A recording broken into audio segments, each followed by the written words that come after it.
Friday, January 16, marks exactly a month since DJ Wallace's passing.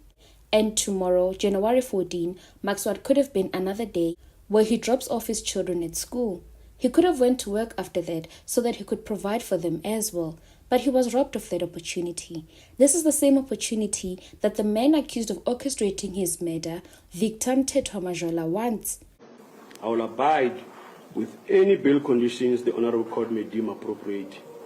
I am a law-abiding citizen, and at my age, I have never been in trouble with the law before. Submissions in terms of Section 64D of the Act, I have not knowingly, intentionally, or deliberately supplied false information to the police.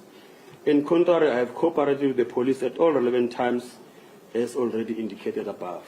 He appeared in the Johannesburg Magistrate Court for bail application today on Tuesday, 13 January, and he told the court that he wants an opportunity to go home and provide for his 12 children who depend on him financially. Dependents, I have 12 children mentioned below, some of whom copies of their IDs and birth certificates are attached herein as evidence.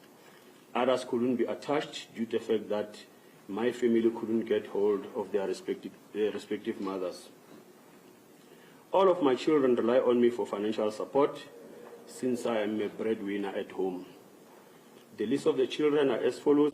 He also told the court who he is. First, he says he is a taxi owner and he owns 3 taxis and he makes about 5,000 rand a week, sometimes more, sometimes less. Community involvement, none. Employment history, I am self-employed. I am a taxi owner. I have 3 taxis registered in my name. I attach herein copy of proof thereof with details and my names and address, which is the same address as mentioned above. He says he has a sizable property in KwaZulu-Natal and he says he stays in a hostela in Soweto. He also adds that the state does not have any tangible evidence against him. He says they have arrested the wrong guy and they have fabricated evidence. I am confident that the state will find nothing linking me to this crime. Instead, the cell phone records, if any, will vindicate me by showing my movements and whereabouts on the day of the alleged crime. If my memory serves me well, I was in Soweto at that time, or at the time of the crime, fixing my car. My girlfriend even sent me money that I had to withdraw, and we communicated about it on SMS. All of this will help me, or rather will help me to clear me out of this crime. There is no video footage linking me to this crime. There is no independent and reliable eyewitness linking me to this crime. There is no other objective evidence whatsoever linking me to this crime. My lawyer has made me to understand what is called circumstantial evidence. And as of today, I do not know what circumstantial evidence the state has against me. I am as confused as everyone else. However, the state came in stronger. They say he is their guy, the right one. They say Victor Majola was arrested because he was seen on CCTV chatting to an Inkabi that shot and killed DJ Wallace just 45 minutes before it happened. They also allege that Victor Majola is the boyfriend of one of the women who stays at Zambezi building, the building that DJ Wallace was hired to clean up after it was allegedly hijacked. The woman's name is Hlengiwe. And according to the state, Hlengiwe is one of the women who is on a committee that used to allegedly terrorize DJ Wallace and his team at the building. Hlengiwe and the committee members allegedly collect rent from tenants, money that was never paid to the lawful landlord. And if you remember, DJ Wallace has 6 protection orders. He had protection orders against people including 2 women who are on the committee at Zambezi House. According to the protection orders, the women had allegedly threatened DJ Wallace and his security guards. They allegedly said they will kill them and burn them. The deceased arrived in the flat to install cameras. And unfortunately, there were vendors that are selling cigarettes and sweets on the street.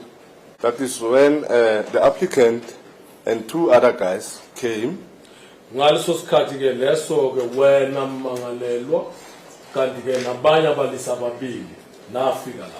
sit there for almost 45 minutes. That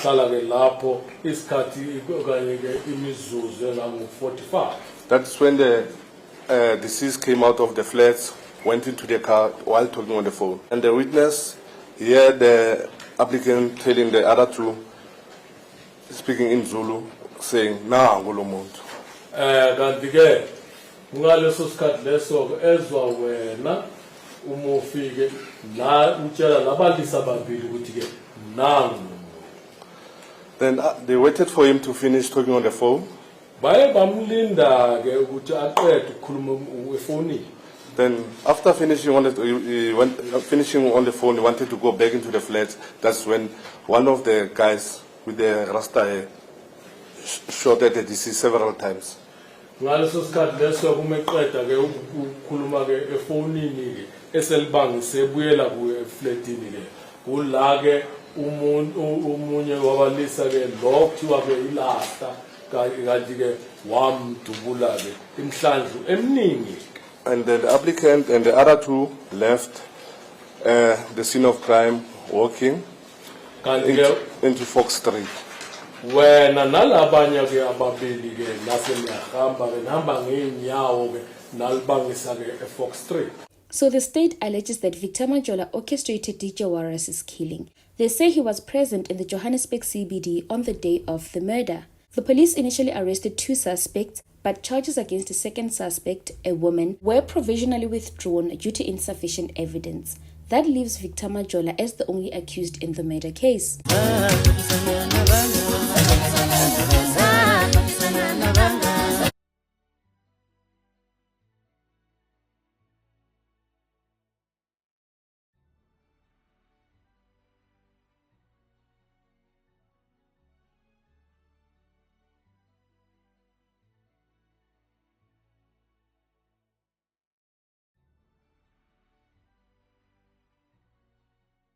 Victor was arrested 6 days after the killing.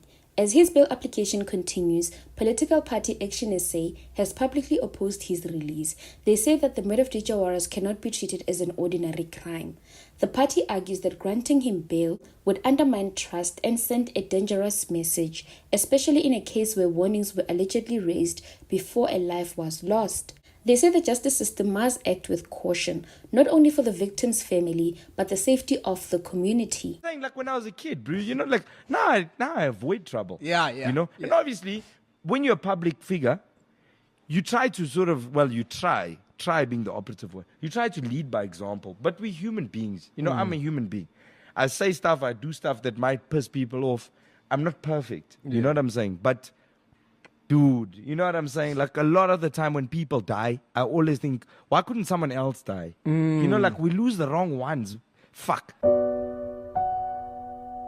As the bail hearing resumes, the court must now decide. Should a man accused of orchestrating a murder and allegedly captured on CCTV with a shooter be allowed to walk free?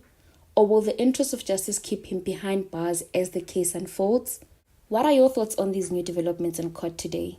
Please let us know in the comments. Thank you so much for watching. Please stay safe. I will see you on the next one.